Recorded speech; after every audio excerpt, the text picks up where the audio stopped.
시리아 북쪽과 터키 남부 사이에 800km가 넘는 험준한 토로스 산맥이 있습니다. 겨울철이 되면 한 장관이 펼쳐지는데 바로 기러기 떼들이 그 산맥을 넘는 광경입니다.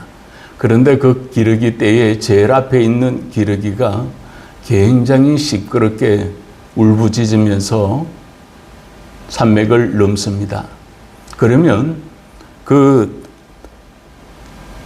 토로스 산맥 주위에 있는 독수리 떼들이 앞에 있는 기러기를 낚아채는 경우가 있습니다.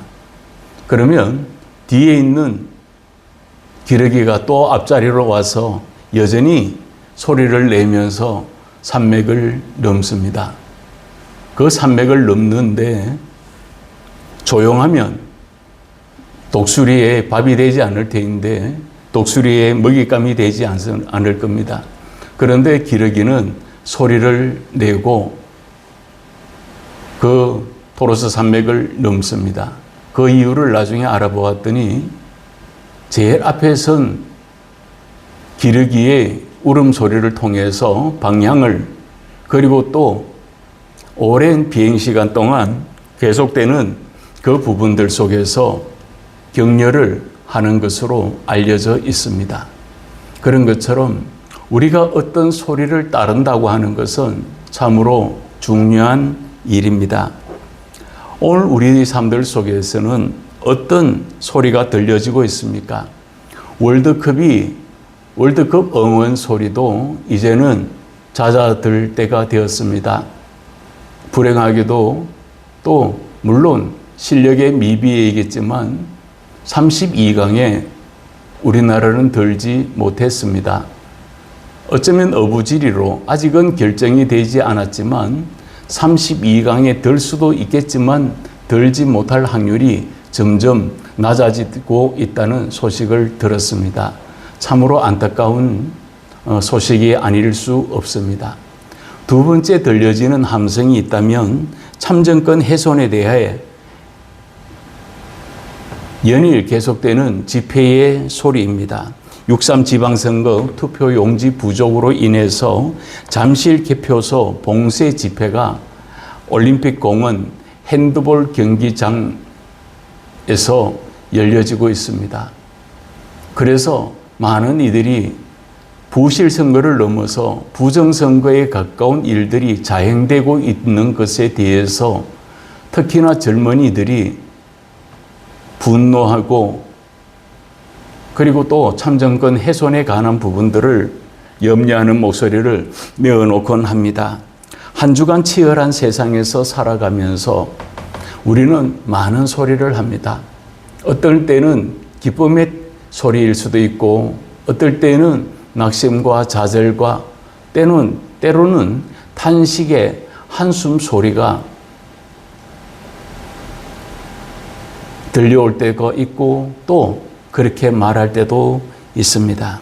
그런 것처럼 서두에 말씀드린 것처럼 이 토로스 산맥을 넘기 위한 처절한 그 목소리가 무엇인가를 우리는 또 돌아봐야 할 때입니다.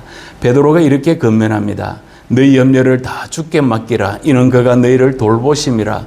근신하라 깨어라. 너희 대적마귀가 우는 사자같이 두루다니며 삼킬 자를 찾나니 라고 말합니다. 그래서 죄와 사탄과 영적인 어둠의 세력들의 먹잇감이 되지 말고 믿음의 자녀로서 믿음의 사람이 어떻게 살아가야 할 것인가를 말씀은 이야기하고 있습니다. 특별히 오늘 말씀에도 마찬가지입니다. 요즘은 거의 방영되고 있지 않지만 예전에는 동물의 왕국이라는 다큐멘터리가 있었습니다. 그 중에 맹수가 사냥감을 노릴 때에는 최선을 다합니다. 그래서 사자가 토끼 한 마리를 잡는다 할지라도 사냥감이 최선을 다해서 그렇게 노력하는 것을 보았습니다. 그래서 맹수들이 사냥을 할 때의 원칙이 한 가지 있었디다. 그래서 살펴보았더니 무리에서 떨어져 있는 짐승이 사냥감이 될 확률이 높고, 그리고 또 주의를 경계하지 않고 태심하게 무심하게 그렇게 있는 그 짐승이 먹잇감이 될 수가 있습니다. 그리고 세 번째는 바로 상처를 입어서 무리에서부터 떨어져 있는, 그래서 무리에 속하지 못하고 무리 밖에서 있다가 그 상처와 그 통증으로 인해서 결국은 먹잇감이 되는 경우를 보곤 했습니다. 그런 것처럼 어쩌면 우리들의 믿음의 지체들의 모습도 이와 같지 않을까 생각해 봅니다. 언제 시험에 들고 우리가 언제 또 불평하게 되겠습니까? 그것은 우리가 알 수가 없습니다. 살아가는 날 동안 저라고 해서 불평이 없고 불만이 없겠습니까? 저도 마찬가지입니다. 힘들 때도 있고 어려울 때도 있습니다. 그래서 누군가가 제게 그런 이야기를 했습니다. 목사님, 힘들면 힘들다고 이야기를 하십시오 라고 이야기를 했습니다. 그러면서 아픔은 나누어야지 되고 즐거움도 또한 나눌 때 기쁨이 배가 되고 아픔은 반이 됩니다. 그런 이야기를 한 적이 있는 것이 생각납니다. 그런 것처럼 우리의 삶들 가운데서 지치고 공고할 때 우리가 오늘 이 바울 사도의 말씀을 통해서 우리가 살펴야 할 몇 가지가 있습니다. 첫 번째는 믿음의 자리에서 떠나지 마십시오 라고 하는 것입니다. 오늘 본문 12절이 이렇게 시작합니다. 그러므로 너희는 죄가 너희 죽을 몸을 지배하지 못하게 하여 몸의 사욕에 순종하지 말고 라고 이야기를 합니다. 그래서 이 죄의 지배라고 이야기를 합니다. 지배한다고 하는 것은 단순한 영향력이나 압박만을 이야기하는 것이 아닙니다. 거기에는 조금 더 깊은 의미로 왕처럼 군림해서 절대적인 통치 아래에 놓여 있는 상태를 말할 때 여기서 바로 죄의 지배라라고 하는 이 바실레토라고 하는 말을 씁니다. 그런 것처럼 오늘 우리들은 무엇의 절대적인 지배를 받고 있습니까? 죄는 어떤 틈새도 두지 않습니다. 그래서 맹수가 사냥감을 공격할 때 전력을 다해서 사냥하는 것처럼 죄와 또 사탄과 마귀는 믿음의 사람들을 흔들어 놓을 때 대충 하지 않습니다. 완전히 흔히 말하는 멘탈이 나갈 정도로 삶이 유지가 되지 아니할 정도로까지 몰아붙이는 경우가 있는 것을 우리는 보게 됩니다. 하나님은 100세의 아들을 얻은 아브라함에게 그 이삭을 바치라고 시험하셨습니다. 너무나 힘든 시험거리였는데 아브라함이 그 시험을 맞이하는 자세를 저는 바라보았습니다. 창세기 22장 3절에 보면 아브라함이 아침에 일찍이 일어나 라고 이야기를 합니다. 나귀의 안장을 지우고 두 종과 그의 아들 이삭을 데리고 번제의 썰나무를 쪼개어 가지고 떠나 하나님이 자기에게 일러주신 곳으로 가더니 라고 말합니다. 아브라함은 하나님이 자기의 소중한 아들을 바치라고 할 때 어떤 변명도 어떤 핑계도 되지 않았습니다.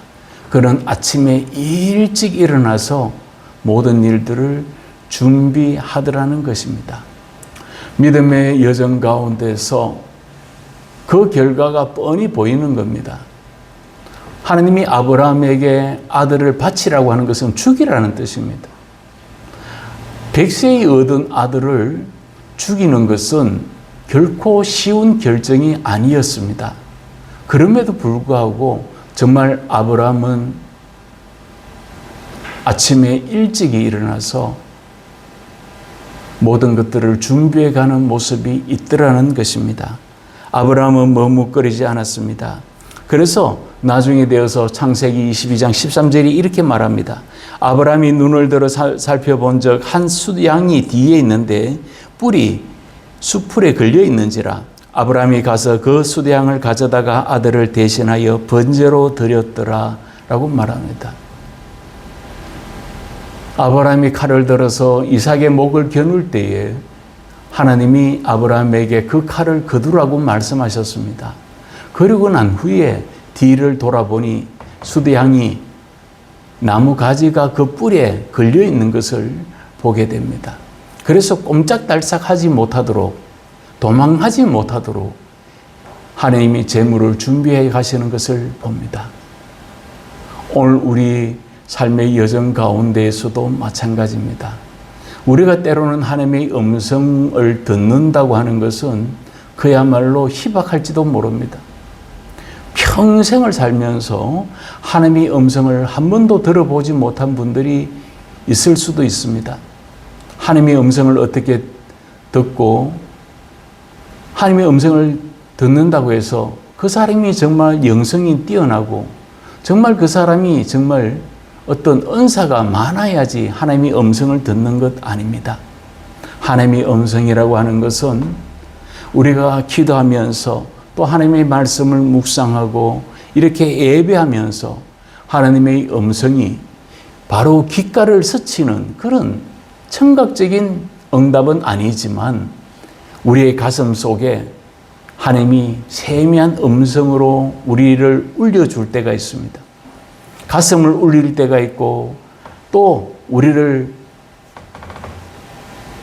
하나님이 인도하실 때가 있음을 느낄 때가 있습니다. 비록 눈에는 보이는 것이 없고 귀에는 들리는 것이 없지만 손에는 만져지는 것이 없다 할지라도 우리는 하나님의 도우심과 하나님의 함께하심이 분명히 있다는 것을 우리는 놓치지 말아야 합니다. 우리는 어떤 것을 우선하고 있습니까? 아브라함은 순종하는 것을 우선했습니다. 이삭을 살리려고 하면 다른 계략을 짜든지 다른 어떤 변명으로 일관해도 되지만 이 아브라함은 하나님의 명령을 따랐습니다. 그런 것처럼 우리 일상의 생활들 가운데서 믿음으로 살아간다고 하는 것이 얼마나 힘들고 어려운 일인지 모릅니다. 경제가 힘들고 정치가 힘들고 사회와 문화가 힘들어질 때 믿음의 사람이 놓치지 말아야 할 그 부분이 분명히 있습니다. 하나님께서 떨어지고 분리되면 바로 무리에서부터 벗어날 때 맹수의 먹잇감이 되는 것처럼 믿음의 사람은 믿음의 지체들, 믿음의 공동체, 또 하나님과의 관계성에서 떨어지면 바로 우리는 죄의 먹잇감이 되고 사탄과 또 영적인 어둠의 세력들의 먹잇감이 될 수밖에 없는 것입니다. 그래서 엘리야가 이렇게 외칩니다. 엘리야가 모든 백성을 향하여 이르되 내게로 가까이 오라. 백성이 다 그에게 가까이 가매 그가 무너진 여호와의 제단을 수축하되라고 이야기를 합니다. 바알과 아세라를 섬겼던 수많은 이스라엘 백성들이 하나님을 섬기는 제단에서 멀어져 갈 때 아무도 하나님 앞에 드려지는 그 제단이 무너지고 허물어지고 거기에 이끼가 끼고 거기가 더러워지고 훼손될 때 어느 누구도 바알과 아세라의 선지자들을 두려워해서 가까이 할 수가 없었습니다. 그럴 때 엘리야가 외치는 것이 바로 이것입니다. 가까이 오라라고 이야기를 합니다. 자기에게요? 아닙니다.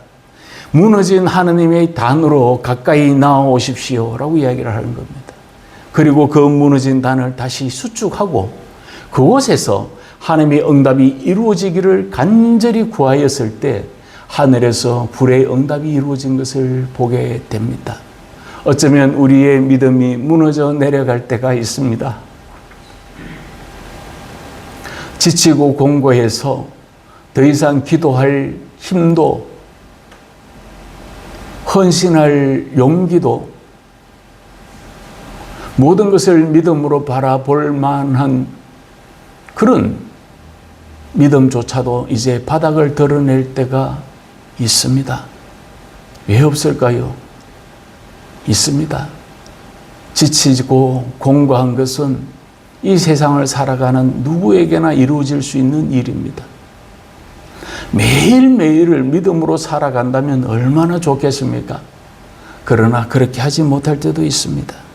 그렇지만 죄가 우리의 왕노릇하도록 우리가 방치하는 것이 아니라 우리가 다시 한번 기지개를 펴고 다시 한번 몸짓을 일으켜서 하나님 앞에 비틀거리는 걸음이라 할지라도 제대고 추악한 자의 모습이라 할지라도 하나님 앞에 나와서 기도하며 회개하며 하나님의 은혜를 구하고 하나님의 도우심을 구하여 갈 수 있는 저 여러분들 되기를 주의 이름으로 부탁을 드립니다.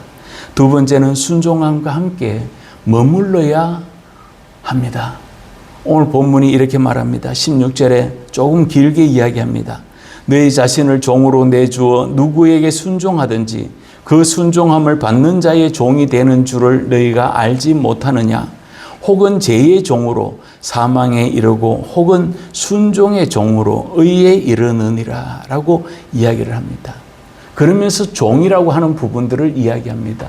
즉 죄의 노예가 되겠습니까?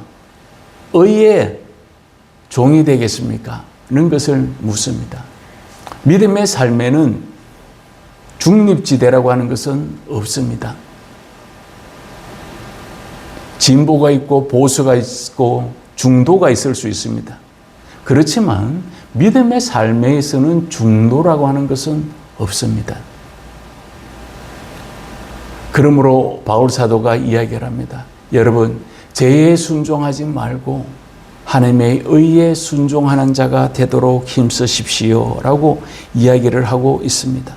그런 것처럼 앞에서 서두에 말씀드렸던 토로스 산맥을 넘는 그 앞장선 기러기가 독수리의 사냥을 두려워하지 아니하고 그가 자신의 자리를 지키고 끝까지 울음소리를 내면서 자기의 위치가 드러남에도 불구하고 불안정하고 언제 죽을지 모르지만 그러나 그는 자기의 일을 감당했던 것입니다. 그런 것처럼 오늘 저 여러분들의 삶의 모습 속에서도 자리를 잃지 아니하도록 우리 함께 같이 힘씁시다. 넘어지면 다시 붙잡고 일어설 수가 있는 것입니다. 한 번 넘어지고 두 번 넘어지면 세 번째 일어날 때는 몇 배의 힘이 들 때도 있습니다. 한 번 때로는 눈물을 흘리고 눈물을 닦으면 그만이지만 계속되는 고통에는 눈물이 다 메말라 버려지만 가슴은 찢어질 대로 찢어졌지만 그럼에도 불구하고 하나님이 나를 사랑하고 계시고 나와 함께하고 있음을 믿는다면 우리가 죄에 순종하는 자가 아니라 하나님의 의를 쫓게 됩니다. 예수님이 말씀하셨습니다. 너를 영접하는 자는 나를 영접하는 것이요 나를 영접하는 자는 나 보내신 이를 영접하는 것이니라. 그렇게 이야기를 하셨습니다. 그러면서 예수님은 작은 일에 충성하기를 원하셨습니다. 그래서 다음에 이렇게 말합니다. 누구든지 제자의 이름으로 이 작은 자 중 하나에게 냉수 한 그릇이라도 주는 자는 내가 진실로 너희에게 이르노니 그 사람이 결단코 상을 잃지 아니하리라 하시니라 라고 말합니다. 세상은 화려한 스펙을 쫓습니다. 세상은 화려한 것에 눈독을 들입니다. 세상은 바로 위대하고 자기를 드러내고 자기가 인정받는 것에 집중합니다. 그렇지만 하나님은 소외되고 버려지고 또 부족하고 허물투성이인 자를 오히려 더 사랑하시고 함께 하십니다. 그렇기에 냉수 한 그릇 그것이 뭐 그렇게 큰 상급이겠습니까? 그러나 목마름에 지쳐있는 사람에게는 물 한 모금이라고 하는 것은 그야말로 생명을 살리는 것과 같습니다. 그렇기에 예수님께서는 수많은 부자들이 내는 그 어떤 헌금보다 과부의 그 2렙돈, 그러면서 예수님이 말씀하셨습니다. 너희는 가진 것의 일부를 드렸지만 이 가난한 여인은 자기의 전 재산을 드렸다라고 이야기를 합니다. 이재용 회장의 재산이 얼마인지 알 수가 없습니다.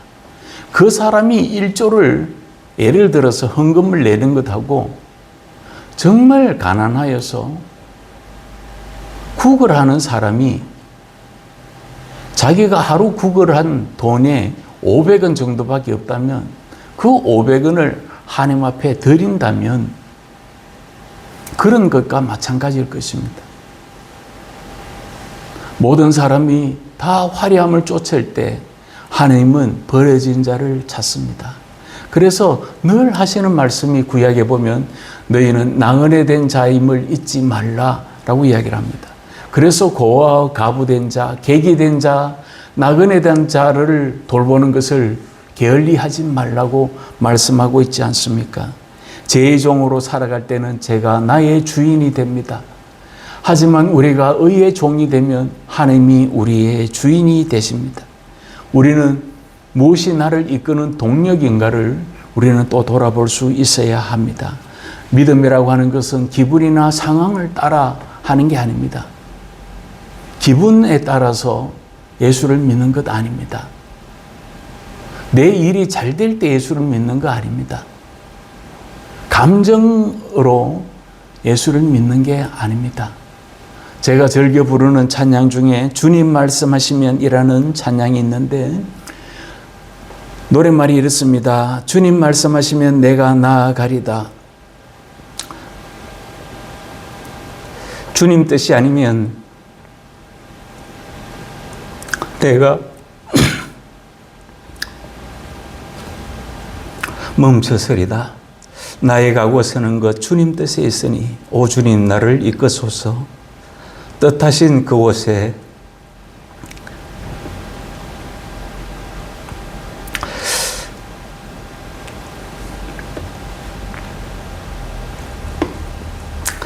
나 있기 원합니다.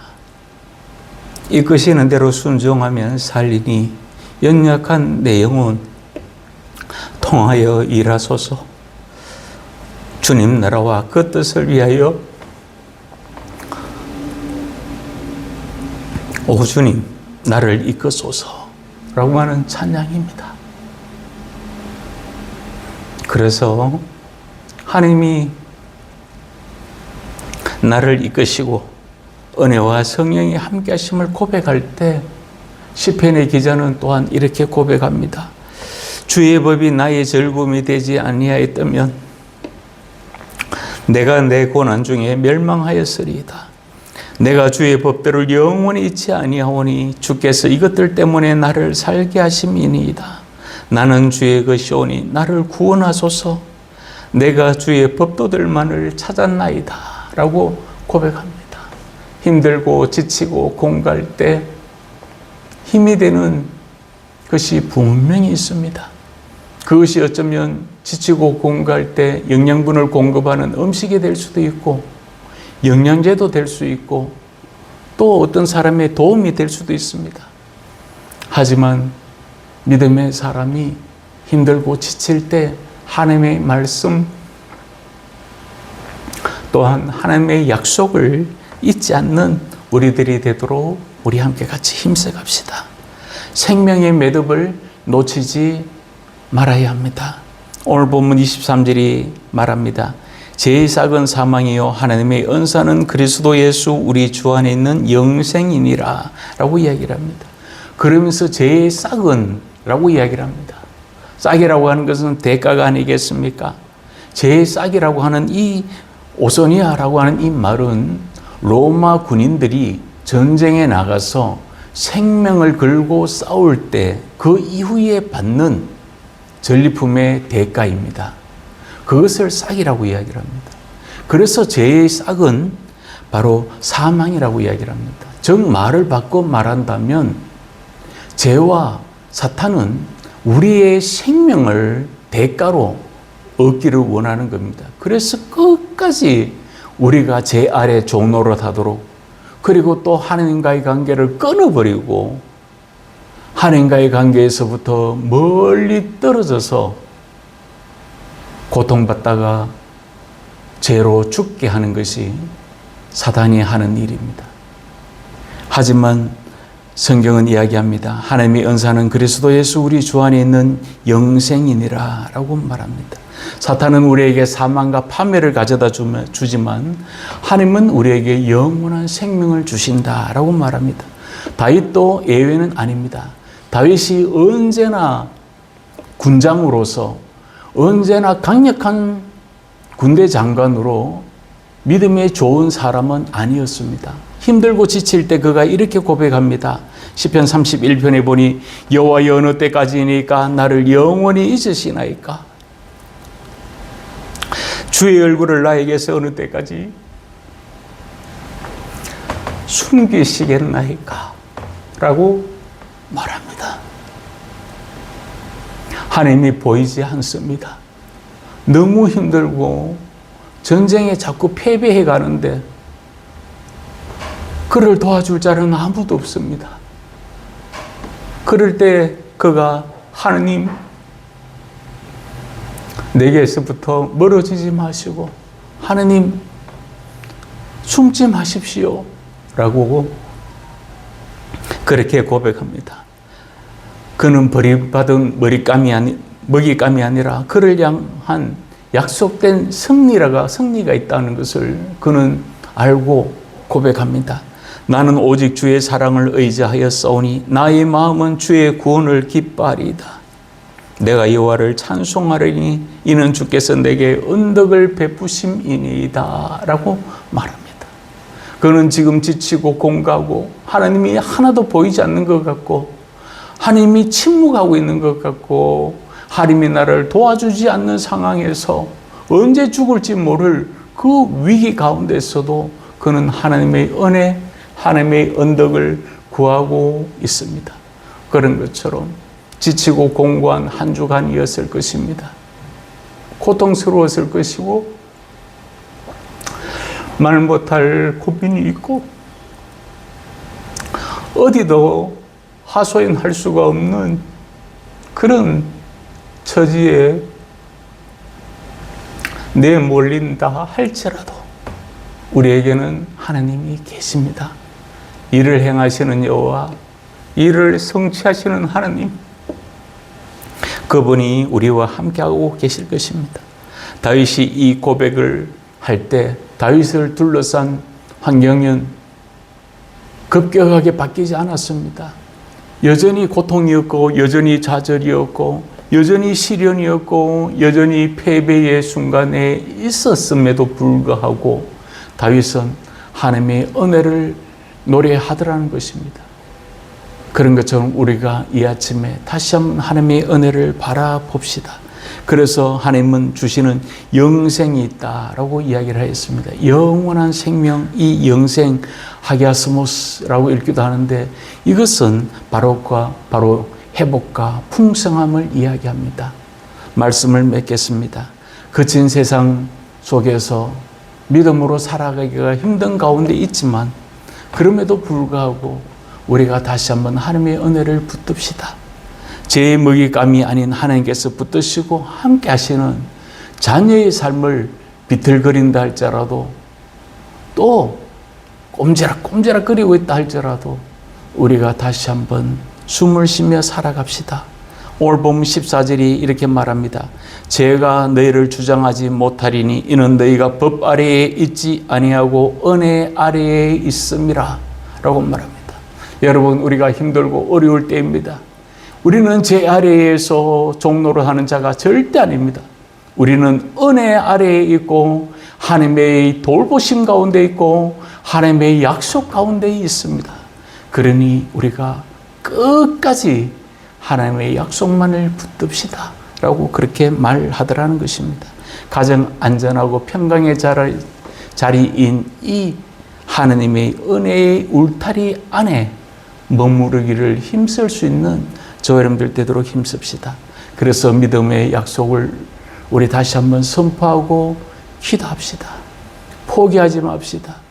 인내가 연단을 연단이 소망을 낳는 줄 알미라고 고백했던 것처럼 우리가 다시 한번 이 어려운 환경 가운데에서도 기도를 포기하지 아니하고 언제 이루어질지 모를 일이지만 그러나 주님께 모든 때와 시기와 환경을 조건을 다 하나님 앞에 맡기고 우리가 다시 한번 기도하며 예배하며 하나님의 약속을 구하여 갈 수 있는 저와 여러분들 되시기를 간곡히 부탁을 드립니다.